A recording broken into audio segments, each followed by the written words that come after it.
O filme The Warriors, chamado aqui no Brasil de Os Selvagens da Noite, ao longo do tempo se transformou em um verdadeiro clássico cult. E quando ele é assunto aqui no Telamix, com certeza causa muitos comentários. Eu acredito que hoje não vai ser diferente, pois eu separei aqui algumas curiosidades e fatos inusitados, dentre os quais eu acredito que talvez você vai se surpreender muito. Mas antes de eu começar aqui a enumerar cada um destes fatos interessantíssimos, por sinal, eu gostaria de fazer um convite para você que ainda não está inscrito aqui no Telamix. Afinal de contas, fique sabendo que eu não falo só a respeito de filmes e seriados, e sim tenho outros conteúdos tão interessantes quanto, que eu vou deixar para que você descubra se inscrevendo por aqui. E caso você já seja inscrito, dá uma forcinha aí, vai, meus amigos.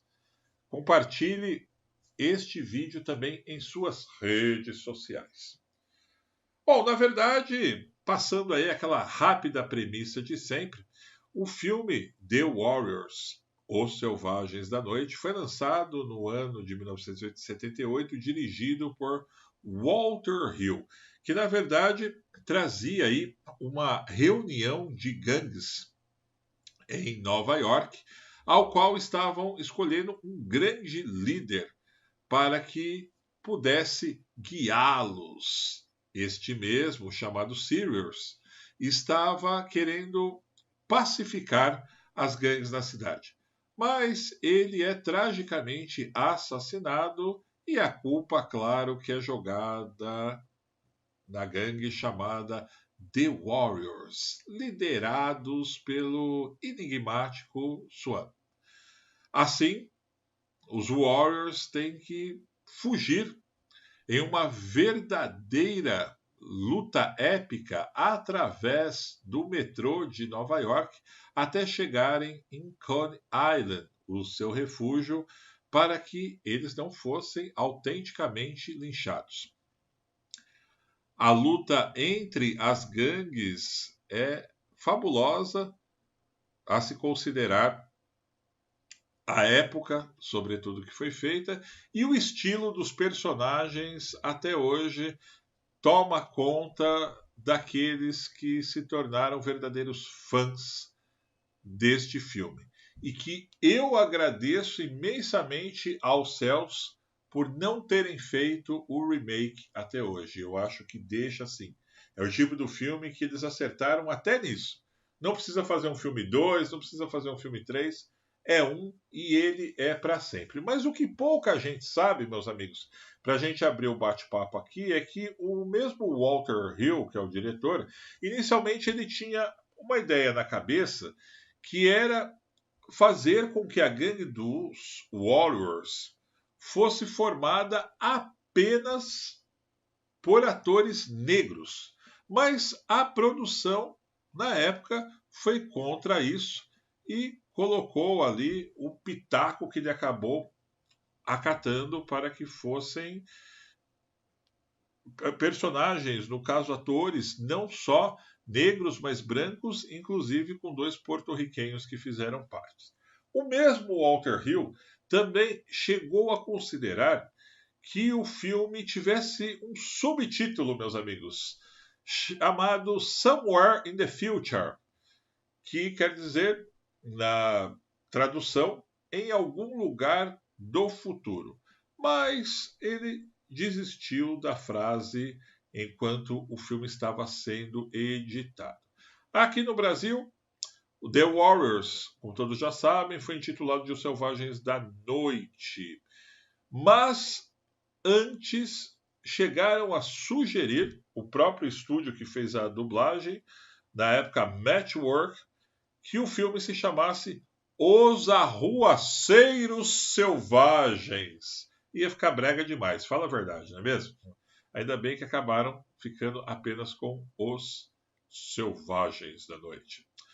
Os atores Michael Beck, que faz o Swan, James Remar, que fez o Ajax, e David Patrick Luther, o vilãozinho da história, na verdade, passaram 2 dias em Nova York com uma gangue de rua, a fim de conhecerem de perto os costumes e as gírias dos manos da quebrada, meus amigos. Os caras quiseram fazer ali uma espécie de imersão.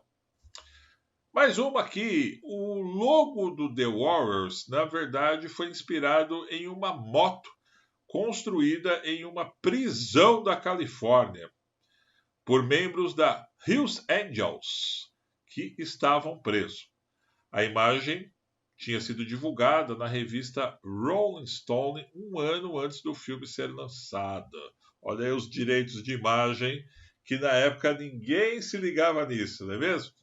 E os caras não pagaram nem um centavo para usar o logo, simplesmente colocaram ali The Warriors e mandaram bala.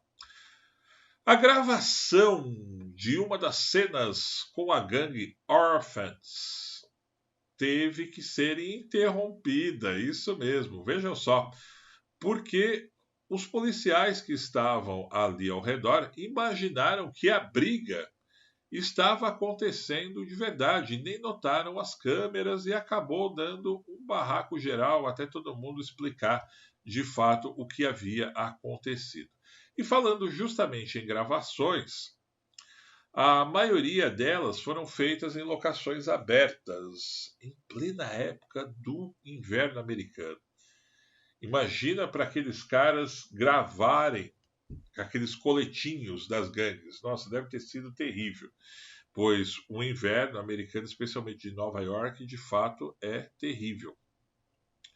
E foram acompanhadas essas gravações por uma série de fãs e até gangues, mesmo quando as filmagens duravam cerca de 3 horas nesse intenso frio congelante. Mas até eu, meu caro, se eu estivesse lá, podia estar até de calção de banho de praia com frio, que eu ia querer acompanhar a gravação de um filme desse. Imagina quem está vivo ainda para contar a história, que viu cada pedacinho ali, cada quadro ser gravado. E na época não tinha, né, o celular para filmar, mas fica aqui. Lembra do Walter Hill, o diretor que a gente falou aqui bastante já sobre ele? Acontece que ele e Frank Marshall, um dos produtores, eram fãs de esporte e criaram várias gangues com essa temática. A The Baseball Furious surgiu então dessa paixão, onde Hill sentia pelo beisebol essa tal atração. E também pela banda Kiss. Então, o que aconteceu? Ele pegou os caras do beisebol e fez essa maquiagem toda aí que vocês estão vendo aí, até surgir. O grupo também foi inspirado por uma gangue na vida real chamada Second Base, que usavam jaquetas colegiais nos anos 70. Ainda existe uma referência a essa gangue na cena que DJ explica como Warriors conseguiram passar pela segunda base. E quem lembra das Lizzies, que era aquela gangue das mulheres, não é mesmo? E, segundo é dito, era a favorita do diretor, pois não existiam, na verdade, gangues formadas apenas por mulheres em Nova York. Mas ele disse que teve exatamente a ideia de implementar as Lizzies para dar uma inovada e dar uma chacoalhada no ego dos caras que estavam ali participando também. Bom, 1000 figurantes, meus caros, 1000 figurantes participaram da cena da grande reunião, aquela cena logo do começo do filme. A maioria veio de Riverside Park Drive, sendo que muitas gangues reais acabaram sendo incluídas como figurantes. E para não ficar de fora, saiba que o ator David Patrick Kelly, aquele mesmo que o pessoal falava que parecia inclusive com o ex-piloto Alan Prost, que fez tantos filmes, eu estou inclusive para lançar um vídeo especial só falando dele aqui, onde ele interpretou, aqui, como disse há pouco, o Luther. Ele improvisou a famosa frase Warriors, come out and play. Aqui no Brasil ficou meio estranho na dublagem, ficou algo tipo Warriors, venham brigar, lembra? Por que vocês não vêm brigar, né? Eles mudaram um pouquinho aqui. E segundo o diretor, ele disse que o David Patrick Kelly improvisou essa frase, não estava no script. Ele apenas disse para o cara, falou assim, faz alguma coisa aí para chamar atenção. E, inclusive, o ator ele pegou as garrafinhas para fazer aquela cena icônica também, junto com a frase que ele ficava batendo. Aquilo tudo foi improviso. Fiquem sabendo que atores que hoje são imensamente blockbusters bateram na trave de participar de Warriors. Entre eles, Robert De Niro, que foi convidado para interpretar o cowboy. Mas, como ele tinha agenda de gravação com uma novela que ele estava gravando para a CBS na época, ele acabou não aceitando. E falando exatamente nisso, o Michael Beck, que faz o Swan, ele foi descoberto pelo Walter Hill, graças a quem? Sigourney Weaver. Isso mesmo. Hill, na verdade, estava sondando Sigourney para participar de The Warriors. Imagina se essa mulher tivesse nesse filme. Meu Deus do céu, eu sou fã dela forever. Porque ela tinha feito as gravações de um filme independente chamado Mad Men, em Israel.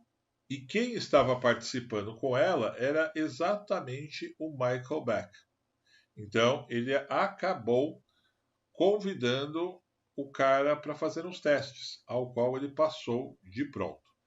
Já a Sigourney Weaver ficou de fora, pois ela tinha uma agenda de gravação com um filme que quase ninguém conhece, chamado Alien, o Oitavo Passageiro. Isso mesmo, meus amigos. E até um jogo de videogame acabou sendo lançado em 2005 pela empresa Rockstar Games. Eu já vi aqui no YouTube esse jogo, embora nunca tenha jogado, e ele é muito interessante. E finalizando, uma outra pérola. No roteiro original, o Swan morreria na última cena, ou seja, o líder do The Warriors, ao entrar em uma briga com Luther, isso mesmo, o Alan Prost, que lhe dava um tiro. Em seguida, com a chegada da polícia, o corpo do líder é carregado como uma espécie de herói pelos outros caras da gangue. Mas, no entanto, meus caros, essa cena nem chegou a ser gravada e ficou guardada lá no primeiro roteiro, no primeiro esboço que o Walter Hill havia feito.